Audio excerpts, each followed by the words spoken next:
You're listening to the We Are Libertarians podcast network. Find all of our shows at wearelibertarians.com.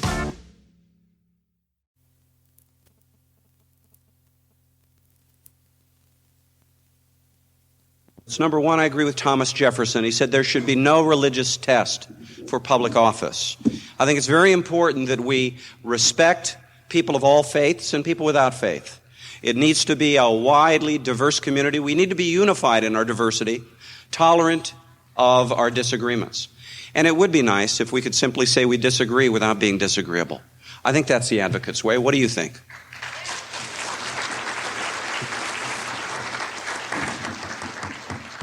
Two points of personal privilege. The Buddha said life is suffering. And until I hear libertarians discuss religion, I never quite understood what he meant. Let us respect and love people of all different backgrounds, even when we think they're wrong. One point that I could not resist, Walter Block, I was surprised did not make it. There's an old quote that says, there are no atheists in foxholes. So I concluded if we want fewer foxholes, we need more atheists. Just a concept for those of you in the logician background. Ladies and gentlemen, it gives me great honor and great pleasure to introduce our next speaker, a good friend, a fellow traveler, and someone that I am quite pleased to acknowledge as a teacher, as a student, as a friend, and someone I've worked with for many years off and on, somebody who I view as larger than life, my friend Marshall Fritz. All right, down to 276. So people say, what are you up to? And I say 276, but we're still trying to get it down to. So some of you remember me at 308, too much weight. I'm wearing my Separation of School and State Alliance hat to remind you that I am now speaking with a different voice for a different organization than I was speaking a few minutes ago. So I want you to bury the animus for an hour, listen to the separation of school and state, and then I can take the hat off and we can go back to it. In fact, I think I'll take the hat off right now so that the people on the TV audience won't be saying, doesn't he look silly? And they did look silly. The title of this presentation is How I Sold Justice Clarence Thomas on the Separation of School and State. Subtitle is The SEP School Victory Might Be Closer Than We Think. Speaking of the Acton Institute, which is getting praise, and I praise as well, I got to be at the banquet in May of 1994 and was there. I like to say Justice Thomas and I had dinner together along with 710 other people. And I was properly seated at table 23, the comps for the, semi-VIPs. And Justice Thomas was in the salad course up there at the big head table, and nobody else was bothering him, and I took that as, a moment. So I went up to him and said, Justice Thomas, may I please take a handshake back to Fresno? My name is Marshall Fritz, and I'm with the Separation of School and State. He shook my hand, and then he was sitting in this sort of a chair that you can lean back in safely. And he leaned back and said, separation of school and state? And I said, yes, sir. 1.5 seconds. Ha! I like that! Boom! Boom! Boom! That's right. Now, why do I tell the story? Well, I finally understand what my high school physics teacher was talking about with that boulder that was up on the top of the hill or cliff full of potential energy. Anybody remember that physics guy, that potential energy stuff? I mean, if that wasn't bad enough, a little later we got imaginary numbers. The square root of -1. That's when I decamped and became a business major, right? I think I'd prefer poetry or music to imaginary numbers. The point of the boulder is sitting there waiting for a butterfly to land on top, and then whoom, whoom, whoom, whoom, down the hill. It's that close. sometimes. And Clarence Thomas, it was clear, had never thought of the separation of school and state. But in 1.5 seconds, that big analog mind went through and he was there. And that happens frequently. My point is that there are different ways that different people need to come to this idea. But the good news is that our polling shows that 27% of the American people are already favorable to the end of compulsory attendance and the end of taxation to support kindergarten through 12th grade schools. Now, we polled it twice, 94 and 98, and got the same number, statistically insignificant, between 26% one year and 27% the next 4 years later. But the second year, we asked another question of the people who gave a negative response. And we said, oh, by the way, if you were, and this is a polling company, they wrote the questions, I didn't get to, or want to tweak the answers one way or the other. I wanted to get some, true facts. That's right.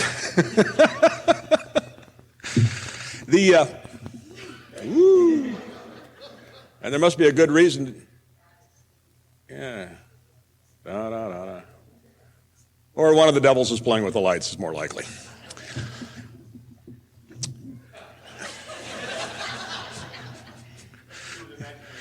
Annie, is your brother here? We know where these things come from. It's called payback, payback, Dad, payback.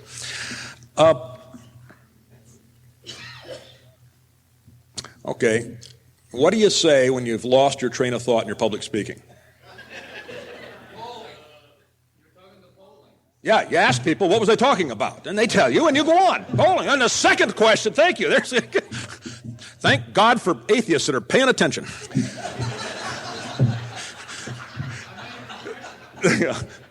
People that didn't hear the earlier presentation will wonder, why was that funny? But in any event. The second question was, what about a hypothetical situation where you were comfortable that there were going to be enough private scholarships to afford to pay for all the poor and disadvantaged children could get to go to a better school than they're going to today? Would that affect your decision? 30% of the original corpus, some 43 or 47% of the subset of 700. But another 30% said, oh, well, that changes things entirely. Then I'd be for it. Now, it's not quite legitimate. I need to give a little caveat here. It's not quite legitimate to add the 27 and the 30 and get 57. It's something short of that.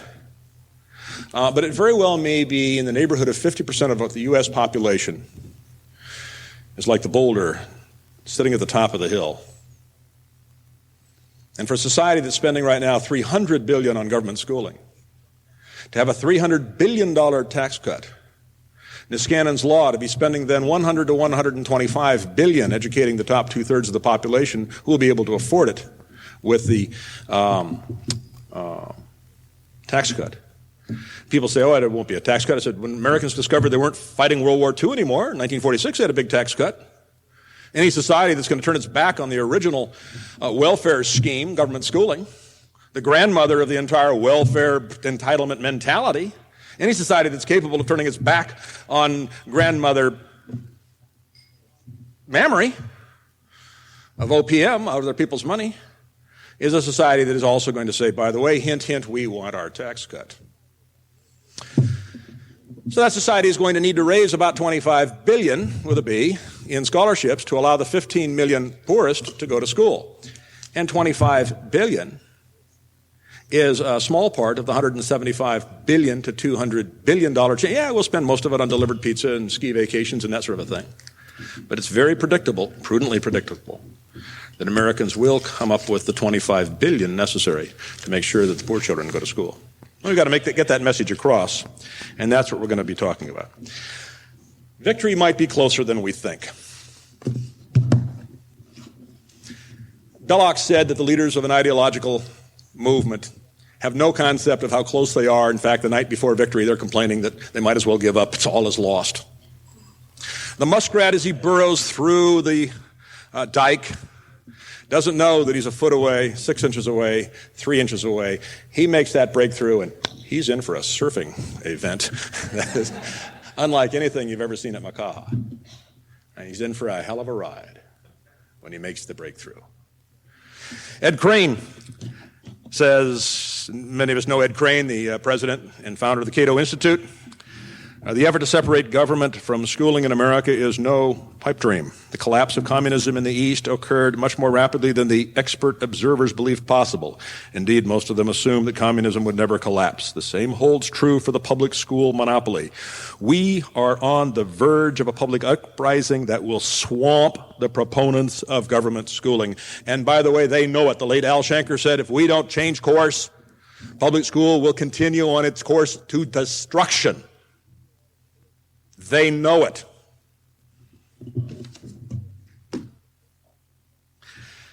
Look at all the predictions that didn't come true. Ken Olson, Digital Equipment, 1976, regarding home computers. Who wants a computer at home? Harry Warner, 1928. Who wants to hear talking actors? Oh, what a stupid idea. The fall of Marcos. The day of the election, we read it here. How many of us thought Marcos is going to fall in a week or two? In fact, how many of us in this room in October of 1989 were predicting the fall of the Berlin Wall in, 4 to 6 weeks? May I see a show of hands? That's right.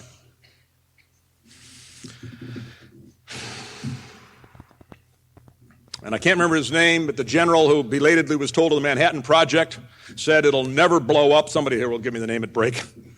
It'll never blow up, and I speak as an expert on explosives. Right. One paradigm short of a load.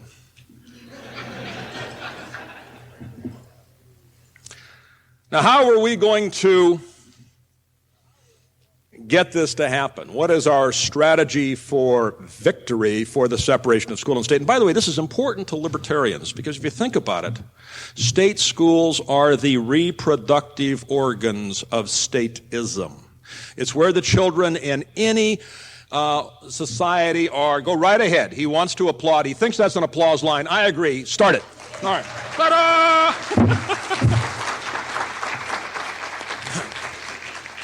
And speaking as a person who's gotten awfully close to the scalpel, such emasculation of the state is exactly what we libertarians want. This is where they teach our children to say Sieg Heil to whoever is the current Obergruppenführer and leader of the country. So we have a caterpillar to butterfly strategy. What does that mean? Well, think about a caterpillar. He's a little woolly worm of some sort. And one day he decides that it's time to become a butterfly. So he wraps himself in a cocoon. And then I'm sure Nolan's going to technically correct me after this, but pretend this is true, all right? And every cell in the caterpillar says to itself, I got to work on becoming a better butterfly cell and stop being a worm cell. And it gets to work to do that, to make that metamorphosis.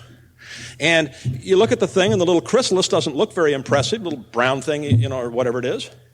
And yet there's a butterfly forming inside. You can't tell how far along it is. You're 10 years old, you want to tear it open and see the butterfly, and you don't know. Then one day, out flies, whoosh, the butterfly. And I believe that's the way. It's not the only way that a sociological change of the magnitude of the separation of school and state could happen. But it's the way I believe that it will happen. That we will gradually move from 6 million, slide please. Sons-in-law are great things to have around. It's just neat. Is this cordless? Now, I have the gift of clumsiness. Can I get over there?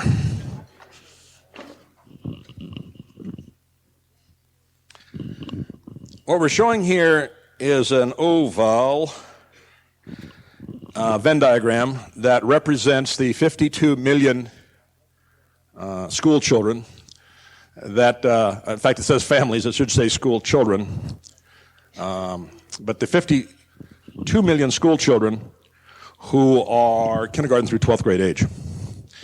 This strong line here represents the 6 million or 6.5 million who are currently either private schooled or homeschooled. And private schooling could be religious or not religious, or Montessori or Waldorf, or, what have you, Snoodlerian. That's not the point. These are 6.5 million families approximately are in what we might call NGS, non-government schooling, or fully independent families that are paying for their own children's education. Or in some cases, grandma's helping them out, or even a scholarship fund of some sort. Now, our strategy is simple and gradual and not very exciting in a sense. Bettina Bien-Graves says that we liberty lovers are at a disadvantage with the central planner types. The central planner types always have a plan. Oh, there's a crisis, and here's my plan to solve the crisis. So they have a plan to show everybody. And we don't have a plan. We say, well, if you let people alone, they'll work things out on their own. So they're always at a rhetorical or polemic advantage over us. But we have an advantage on them, too. Their plans never work.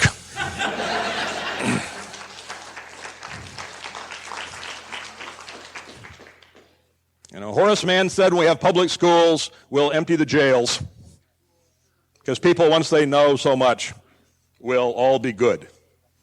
It's like his opinion, PhDs never make mistakes. And so anyway, these predictions always go. Now, our strategy is to find the people. Yes, I brought the special pen with me to Atlanta. No, I didn't bring it with me. Anybody got one of those marker pens that works on these slippery papers, happen to be handy in their pocket? 1, 2, 3, 4. Okay. See these imaginary dots right here? Those dots? This might work. It will wash off. See these red imaginary dots? Right here? Those are people, and this is a fun word for libertarians. These are the people at the margin. And they're thinking about private schooling.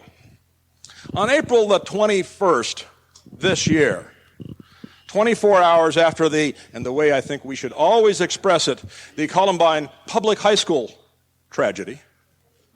See, if that thing had been a Lutheran, there have been 13 mass murders, multiple murders, 2 or more, done by students at school. All 13 have been at public schools. If all 13 had been at Lutheran schools, do you think we would hear about the Lutheran school crisis? So I haven't worked out the statistics, but it seems to me that they're starting to stretch the randomness here across schooling. And I'm beginning to smell a pattern. So I think we should always say in our words, the Columbine public high school tragedy. But the day after the Columbine public high school tragedy, how many millions of Americans were saying, I wonder if we should consider homeschooling or sending our kids down to All Saints Lutheran. Or there's people nodding back in the air, us. That's what we did. I know the phones jumped off the hooks at various homeschooling hotlines around the country. So there's those are the people at the margin. And our job in the Separation of School and State Alliance is to an organization that is a project, by the way, we've been in the incubator of the Advocates for Self-Government. So we're actually a project of the Advocates for Self-Government, and we're about to spin off and become our own corporation and get our own 501c3 and all of that good stuff. So we've enjoyed this incubator status, but our job is to get people at the margin to think about how their lives could be improved and their families could be improved by moving their children out of the schools. Our job is to move that number to 7 million, 8 million, 9 million, 10, 11, 12, 13. We don't know. 14, 15 million. We don't know. People that actually think strategically in bigger thoughts than I do tell me that if we move from about 6 million to 16 million or so, another 10 million, that if we take the government schools down to about 70% of the population and have 30 to 33% of the population out, that we will reach that moment where we crack the rest of the egg, that they throw in the towel, that every preacher and teacher in America stands up and say, Everybody should have a private education. This is absolutely nonsensical that we're keeping people in these torture chambers, by that point known as government schools. So that is our caterpillar to butterfly strategy, is to keep moving at the margin. And there's two parts here, by the way. We need to educate them with two messages.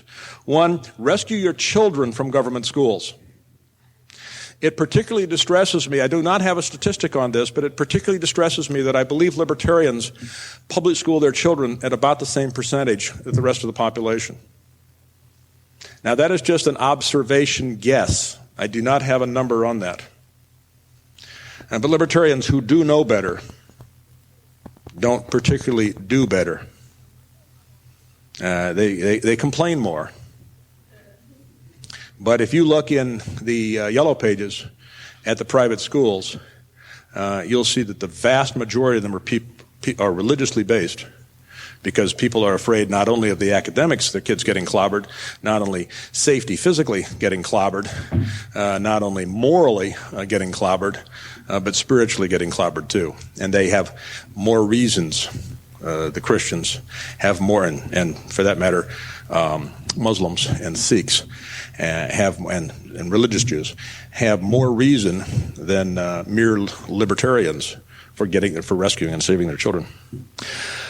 But rescuing the children from government schools was not enough, because as a dog returns to his vomit, if these people do not understand,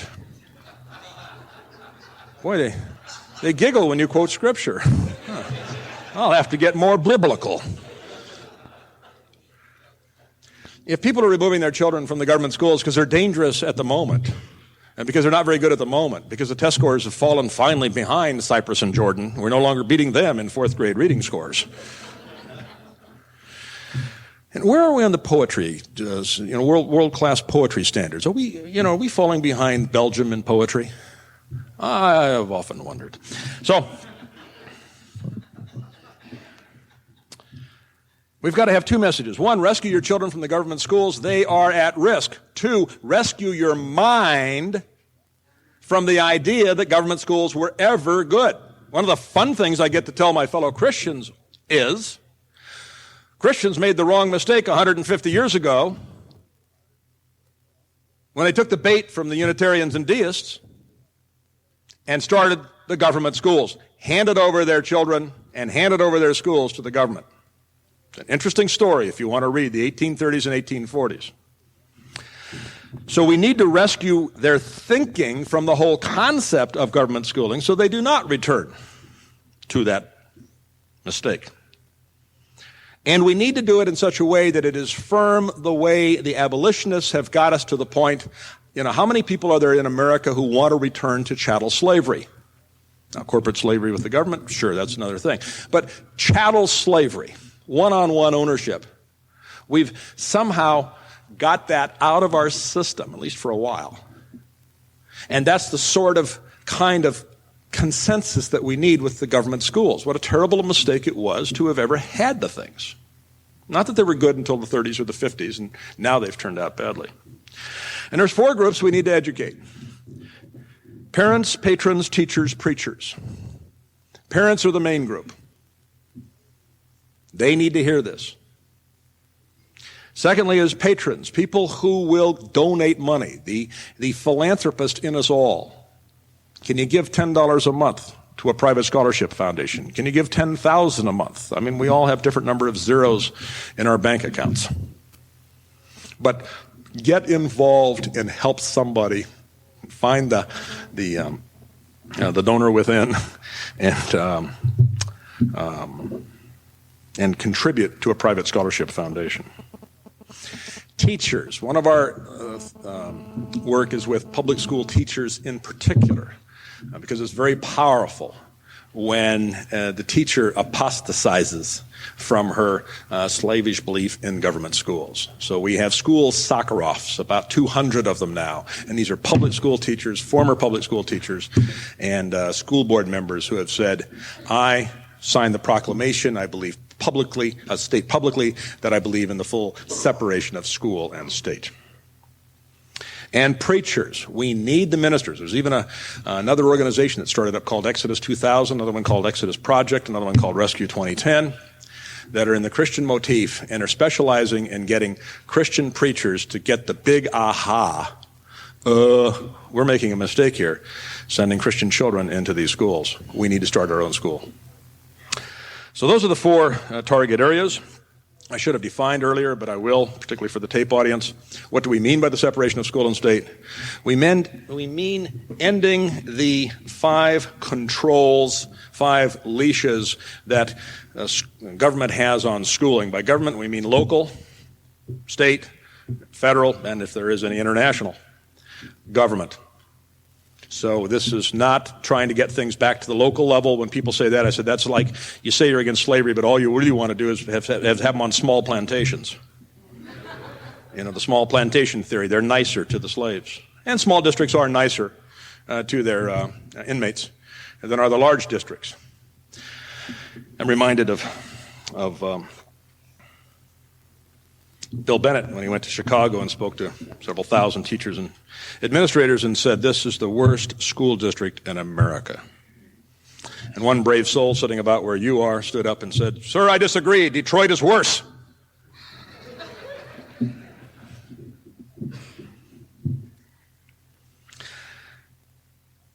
We have some key selling points and concepts that we need to get across to people. The first one, I want to thank my friend George H. Smith, the author of Atheism, the Case Against God, and some other books, who gave this idea to me via tape about 15 years ago. But it is a crucial idea. The schools are not broken. They are doing what they set out to do. They cannot be fixed because they are not even broken. They are designed to strengthen the politically strong by undermining the politically weak. When you take the children of the politically weak and you put them in your school, when you make Christian, Jewish, and Muslim children wear a little emblem of Lenin, because they're all members of the Order of the October Child from 1921 to 1991, in the Soviet Union, as the atheists found ways to undermine the religious people. The religious people, mothers in particular, cannot believe that they are hurting their children. Somehow the mom is wired to believe she is not hurting her child. And therefore, if they are undermining my faith in my children, it can't be all bad because I'm somehow not having the courage to leave, to stand up to them, to die for my beliefs. So the resolution to the cognitive dissonance, the cheap resolution, the easy way out, is to decide that it's not really all that bad, or they're not going to be successful.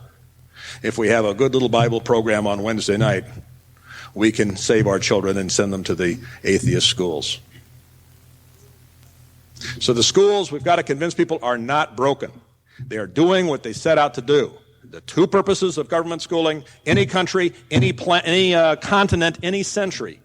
The 2 reasons are, 1, to undermine the families, just weaken the families and strengthen the government. And 2, to prepare the boys to go off to war and the girls to applaud them for it. Those are the 2 purposes. Everything that you see about the poor and the reading and holding America together and assimilating the immigrant is all bovine fecal matter.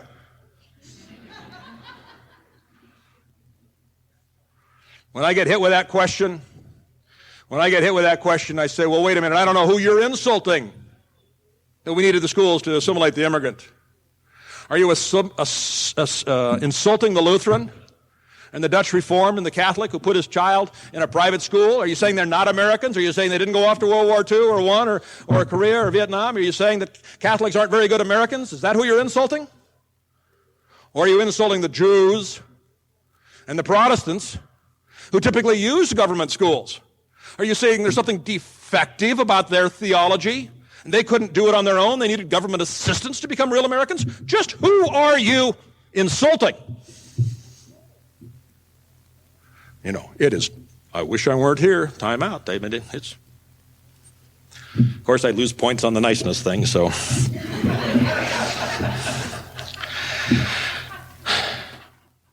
Schooling is not education in America today.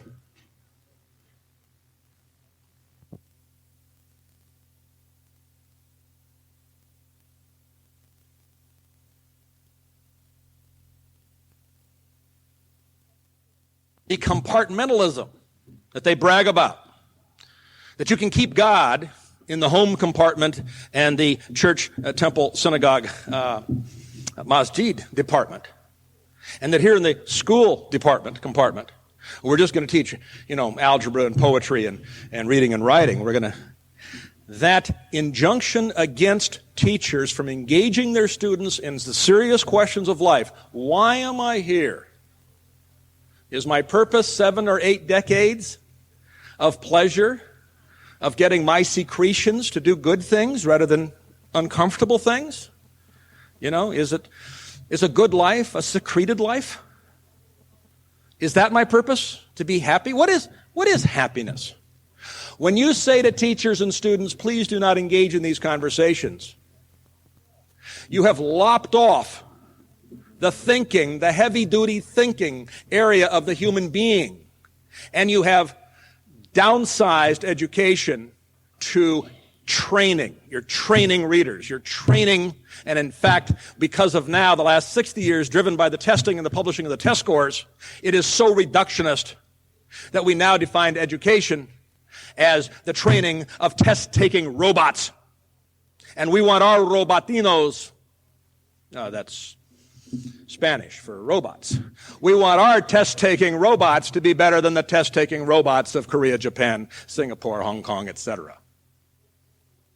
And the children look at the way you read books in high school and college. You used a marker pen, you marked it all up, you memorized the whole thing like this, and spent Thursday night and Friday morning doing that. You went in there and took the midterm, you got through it. That's my 5-minute warning.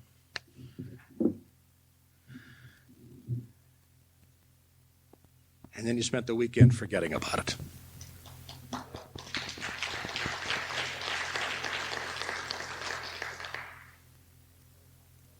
And most of our population resents thinking. Most of our population thinks the answers are in the back of the book. The experts know it. Let the experts take care of it. A government study shows. We do not have, you should please avoid the phrase public education. We have government schooling.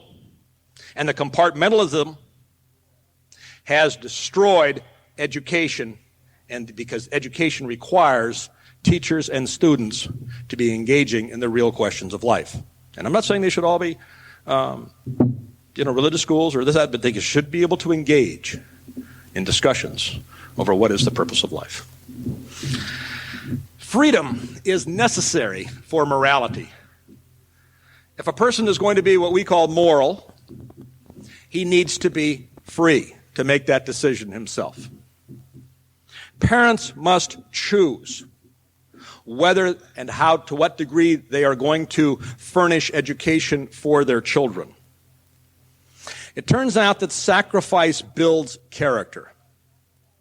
And by sacrifice, I mean the legitimate dictionary historical use of the word and the definition of it. I do not mean an idiosyncratic, erroneous, deceitful, and deceiving definition of sacrifice. I mean the original, actual definition of sacrifice, as used in baseball, as used in religion. Sacrifice is the giving up of something you want for something you want more. Up until 1894, when you hit a sacrifice fly, it counted against your score. One of the things you want is your batting average to be up, right? And when you hit a sacrifice fly and advanced a runner, your batting average went down because until 1894 in baseball, it counted and it was called a sacrifice fly. Could have been called an investment fly. I'm investing a small decrease in my in my batting average for something I want more, an increase in the probability that my team's going to win. And that my coach is going to keep me employed because he just told me to hit a sacrifice fly.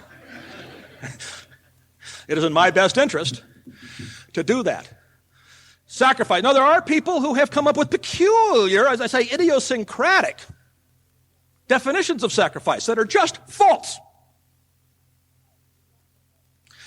Sacrifice builds character. And our parents need to sacrifice for their children.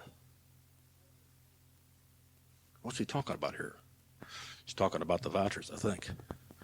I'll bet that's it. I'll bet he thinks that if you socialize the decision on how much to spend, and you, I love Murray's word, mulched it out of the people, that the parents are not sacrificing. I bet they get into a food stamp mentality, and they take Billy down to the school, drop him off, flick that voucher on him and say, here, educate Billy. Bet they don't have to make any decisions. Because the government says the voucher amount is $4,000. Well, that's the amount we should be spending on schooling. How many people are going to invent a $2,000 a year school if the voucher amount is $4,000? Nobody.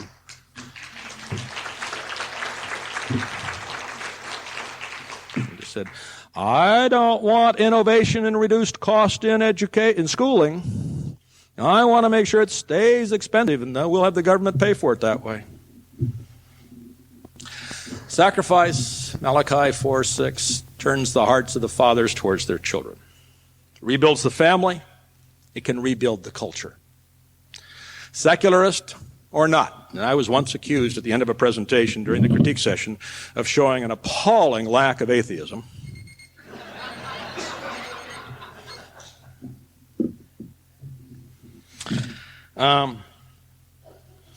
But returning the responsibility for education to parents, I believe, is the key factor in reversing, turning around the fall of this culture.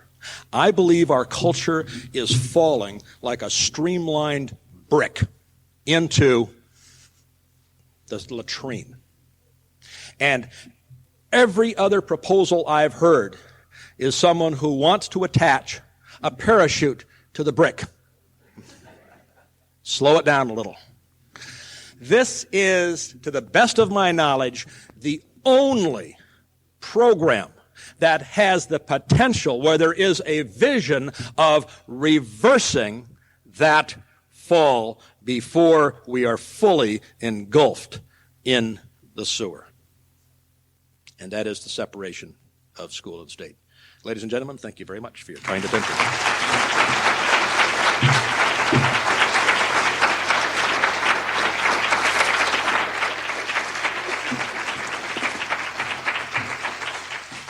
Yes, sir. State your name, location, and MasterCard number. Dana Windhorse, Sioux Falls, South Dakota. There is one other thing that would reverse the fall, and that is to eliminate the welfare state so that we can reestablish the need for community and family. Maybe between those two things, those are most responsible for the brick falling into the sewer. But separation of school and state won't do it. You've got to eliminate the welfare state also. You have to reestablish the need for community and family. That is what's destroying our culture. I fully agree with the man, fully agree with him. And people think it's a big job to separate school and state, and tell me I've chewed off quite a bit there. But the funny thing is, with a Venturi effect, we pull the rest of them with us. I predict a $300 billion tax cut because of the fall of the original welfare programs. If public schooling is welfare, public housing is welfare, public schooling is welfare. If free lunch at noon is welfare, free algebra lesson at 10 a.m. is welfare. Anybody here to go to public school? Will you stand up, please? Will you stand up if you went to public school? You're looking at grown-up welfare brats. Your parents were welfare kings and queens, 5th and 6th generation. Now, you might not use food welfare, or, might have even looked down at your nose at people who use shelter welfare, but you used edu welfare. So the man is absolutely correct. But a society that is going to reject the original welfare program is going to reject all the rest of them. The real tax cut is probably going to be in the neighborhood of $900 billion, including the $71 billion of welfare to corporations. Yes, sir. Marty England, Rogersville, Tennessee. I've wondered when would be the best place to bring up the remark that I'm just beginning to make, and I feel that here would be the place. There are, right now in this country, and this is to anyone who's responsible, a decision maker for separation of school and state mailing lists and any other libertarian mailing list. There are right now some 1 million plus people getting ready to go to church or who are in church this morning as we speak who are politically homeless. They do not believe and will make the quick transition. Talking about Adventists? Yes. That will make that quick transition that you mentioned, that Clarence Thomas made, separation of church and state, separation of school and state. I was being raised a... Yeah, let me cut you off, and because we have some other people, and you're going to be taking up their time, and they're not going to ask a question. So they're going to have the tall man be the last person. And could you bring that to a question, or would you like me just to address what you've said so far? I would just like to say I was a libertarian 20 years before I even knew what they were. Sure. Yeah. And I feel these are people who... A heterosexual about 10 years before I found out what it meant. But this is a training ground for potential libertarians who, if they were made welcome into this, and there are many school teachers who would respond to your message, Adventist school teachers who would respond to what you have to say immediately. Let's hope that he starts the Adventists for Liberty, Adventists for separation of school and state. I expect there to be, I fully agree with you, and I expect there to be probably 200 or more organizations, independent organizations that start up that focus on one particular market group or one particular locale or one particular, youth-ons for the end of, for the repeal of compulsory attendance laws. There'll be lots of this, and I'd be glad to help you and give you a list of every SDA member who has signed the proclamation. So thank you. As we have with SDA, as we have with LDS. Yes, lady. Yes, my name is April Bishop, and I'm from Greenville, South Carolina. And I've always planned on homeschooling because I thought it would be fun, mostly. And what really opened my eyes was your tapes of saying that religion and education are inseparable, the two sides of the same coin. And I think that public schools are just meant to create an obedient and uncomplaining taxpayers. Bingo! Maringo! Bingo, Maringo! She nailed it. Yes, sir. My name is Paul Jennison. I'm from the local Atlanta area parties, DeKalb County. I've been asked by friends and at the LPH booths a question that maybe you can respond to. If education is privatized and if attendance is no longer mandatory, how will we ensure that all children have an opportunity to get an education with particular emphasis on the poor and maybe even some of the disobedient students? Okay, what you need to do, first of all, before I even address the question, is go back to libertarianism in one lesson and read the 5 fallacies and see how that you just used the utopian fallacy. And let me rephrase it so that it's very apparent. Can you, Mr. Fritz, guarantee that every child in America will go to a better school than they're going to today? Can you guarantee that? Can you guarantee utopia? Is the essential message of the way the question was phrased. And of course we then say, well, no, I can't. Somebody might slip through the cracks, is kind of the instinctive reaction to it. What we need to do when we're asked the question that has an embedded utopian fallacy is say something on the order, there is no big button over here with a U that we get to press. Utopia is not one of the possibilities. Our choices are between continuing down the road to destruction that we're on now and having the government become the big enabler of weak parenting. We know what happens if we continue down that road. Or moving to a different road, the original American idea of parental responsibility. Can I predict a painless, perfect transition after 6 generations of stupidity in our schooling? Unlikely I can make that prediction. But our choice is not between utopia and it's that choice. So that's the answer I would give. And thank you for the question. Edward yes. Harshman. He knows he's the last one. Chattanooga, Tennessee. Real louder. I've got a hearing impairment. Some people say I got a brain impediment. Edward Harshman, Chattanooga, Tennessee. I would just like to add or suggest you add to your excellent presentation that when there is government running the schools, the government can set the content and teach what they want to teach and not teach what they don't want to teach. They do not teach, for instance, they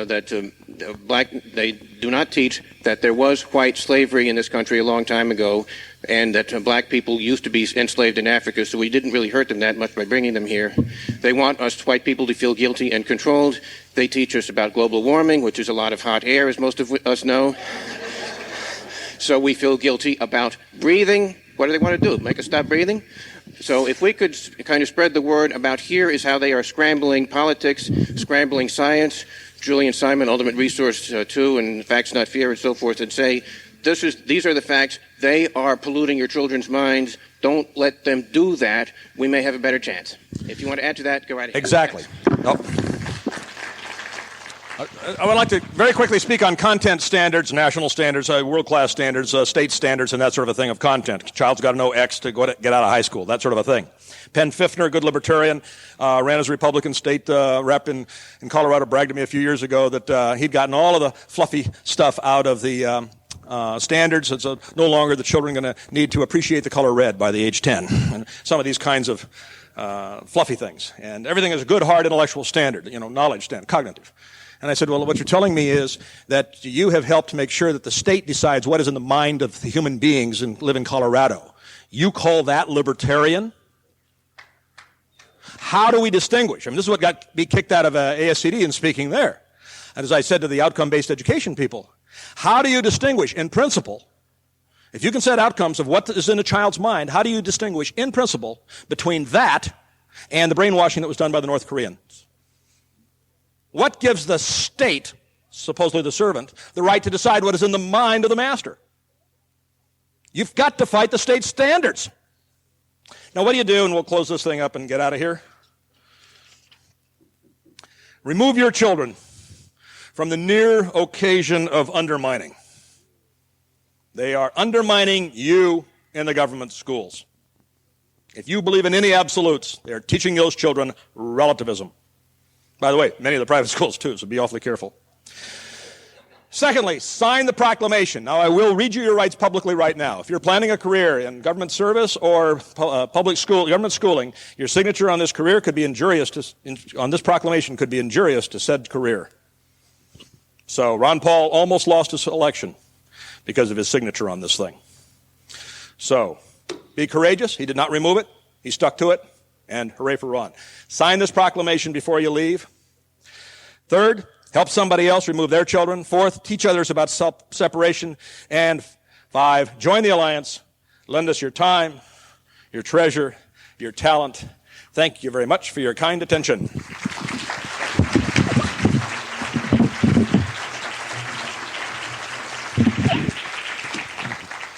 There are, I believe, a number of people here who believe in educational vouchers. If you do, if you think that that's a legit, I want you to explore the separation of school and state. As you can see, Marshall is a gentle soul. He's not intimidating. He's Mahatma Gandhi applied to marketing. By the way, when we're discussing separation of school and state, please remember we do not use words like end, abolish, or remove. Marshall, may I correct you? We replace government-run schools with voluntary alternatives. I stand corrected.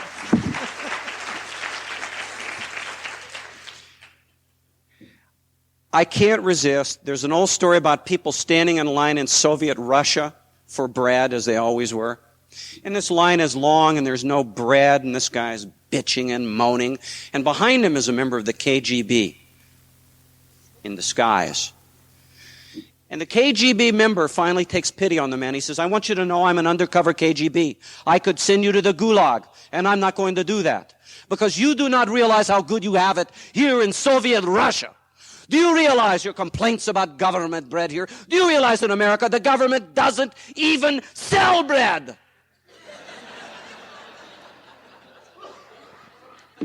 You remember that when you're talking about government-run public schools. A couple of changes, housekeeping items.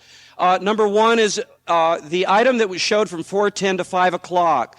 Fear, firearms, and freedom. Unfortunately, Ms. Gushaw had a major business problem that requires her to stay in Detroit and work on her contract with the Ford Motor Company.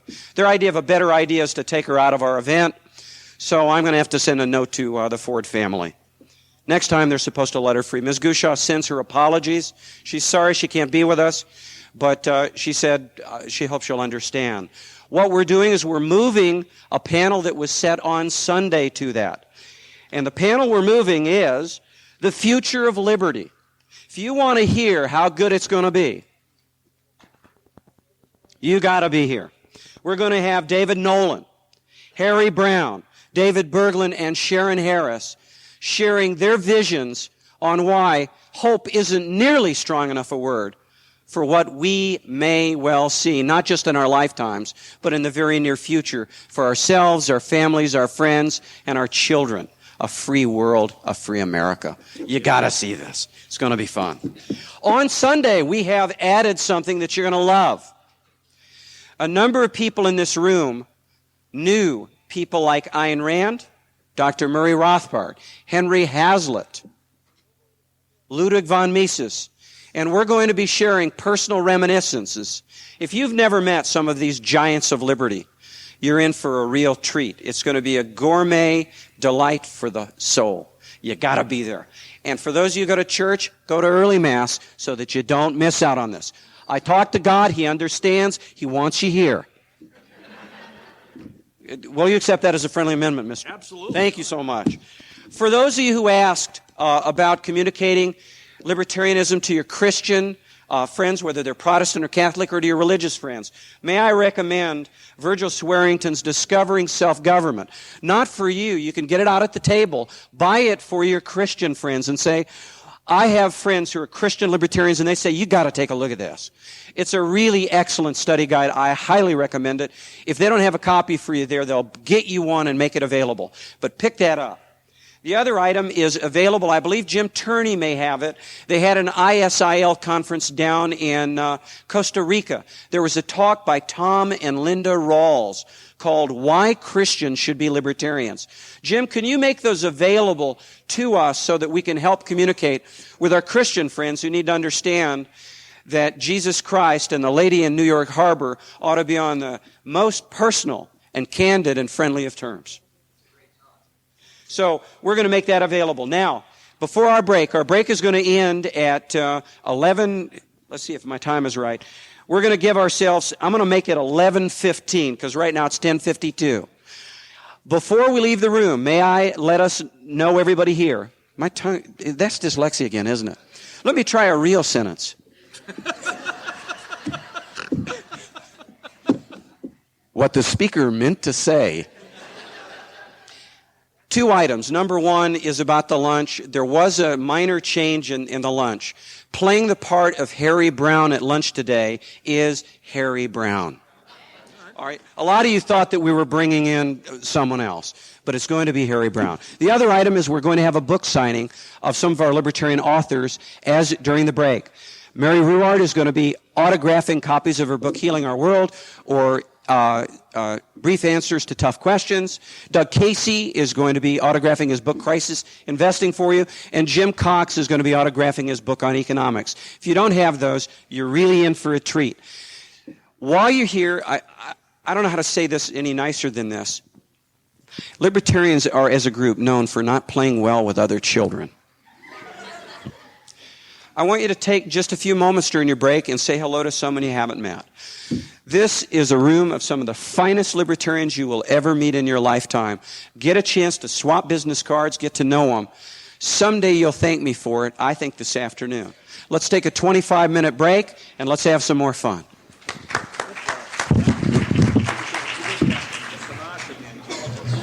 Well, this is a good group. Do this MC thing just so well. I appreciate it. Thank you.